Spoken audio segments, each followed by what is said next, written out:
کہ امریکہ ایران معاہدہ ہوگا یا نہیں ممکنہ طور پر ایران کے افزودہ یورینیم کو لے کر اتفاق نہیں ہو پا رہا ہے۔ ایران امریکہ جنگ بندی ختم ہونے میں اب صرف 3 دن کا وقت باقی بچ گیا ہے۔ شیرین، کیا ہو سکتا ہے ان 3 دنوں میں؟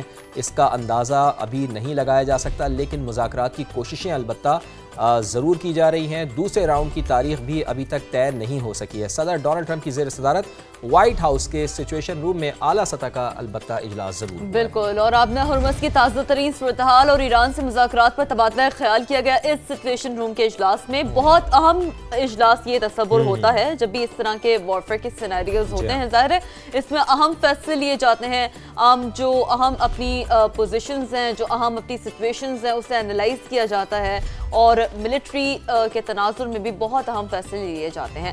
لیکن بہرحال امریکی میڈیا کے مطابق صدر ٹرمپ نے اس دوران پاکستان اور ایرانی حکام سے بھی رابطہ کیا ہے، یعنی کہ تمام وہ بڑے لوگ اس اجلاس میں موجود ہوتے ہیں جنہوں نے بڑے ڈیسیجنز لینے ہیں اور ان کی مشاورت سے لینے ہیں۔ لیکن فواد، ایک بات ہے کہ ٹھیک ہے کچھ خدشات البتہ ابھی موجود ہیں کیونکہ 3 دن رہ گئے، لیکن یہ جو انہوں نے رابطہ کیا نا ایرانی حکام سے، پاکستانی حکام سے، ڈیفینیٹلی اٹ شوز کہ ایک رے آف ہوپ ابھی بھی ہم دیکھ رہے ہیں، جو کہ بہت حد تک ہمیں کل بھی مجموعی طور پر سچویشن نظر آ رہی تھی کہ لیکن اس کے بعد سچویشن یہ ہوئی کہ آبنہ ہرمز جب دوبارہ بند ہوا تو پھر معاملات دوبارہ ہم نے دیکھا کہ ڈیڈ لاک کی جانب بڑھے اور پھر دوبارہ سے وہی گفت و شنید کا سلسلہ وہاں سے شروع ہو گیا۔ لیکن خیر، اگر ڈیڈ لائن سے پہلے مذاکرات میں پیش رفت نہیں ہوئی تو جنگ دوبارہ شروع ہو سکتی ہے، اب یہ بھی خدشہ ہے۔ دوسری جانب امریکی اخبار وال اسٹریٹ جرنل نے بھی بڑی خبر دی ہے کہ وائٹ ہاؤس حکام کے حوالے سے کہ ٹرمپ انتظامیہ پاکستان میں ایران کے ساتھ مزید بات چیت کی منتظر ہے۔ ایک اور دیکھیں نا،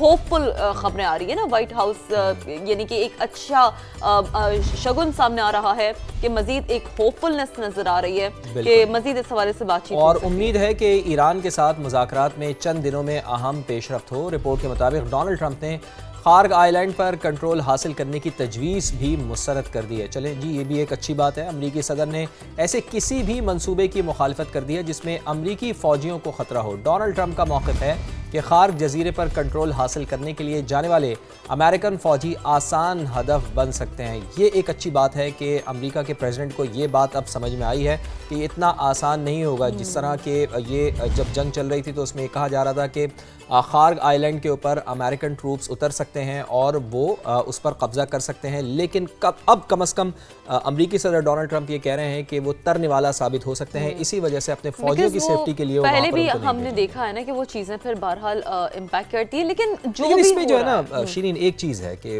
ہمیں اسرائیل کا کردار، چونکہ اسپوائلر کا کردار وہ ادا کر رہا ہے، تو اس کو ہمیں نہیں بھلانا چاہیے، چونکہ وہ ڈیفینیٹلی امریکن پریزیڈنٹ کو کے اوپر پریشر دیتے ہیں۔ پھر امریکہ چاہ رہا ہے معاملات سارٹ آؤٹ ہوں، امریکہ کی جو تجاویز ہیں پھر کچھ اسرائیل لے آتا ہے کہ یہ مزید تجویز ایڈ کر دیں، بٹ بہرحال لیٹس سی آگے معاملات، چونکہ بڑا سینسٹیو ایک معاملہ ہے، ہر لمحے ایوالو ہو رہی ہے سچویشن، لیکن ہم آپ کو اپڈیٹڈ رکھیں گے اس حوالے سے۔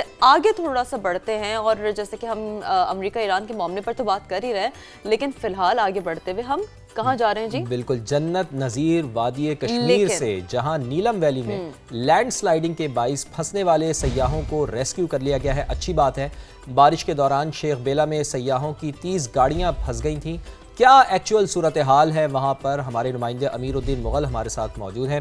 امیر الدین مغل، جو سیاح یہاں پر آئے تھے سیاحت کے لیے، ان کو ریسکیو کر لیا گیا ہے؟ کسی قسم کی کوئی پریشانی تو نہیں ہے، کوئی خطرناک بات تو نہیں ہے ابھی یہاں پر؟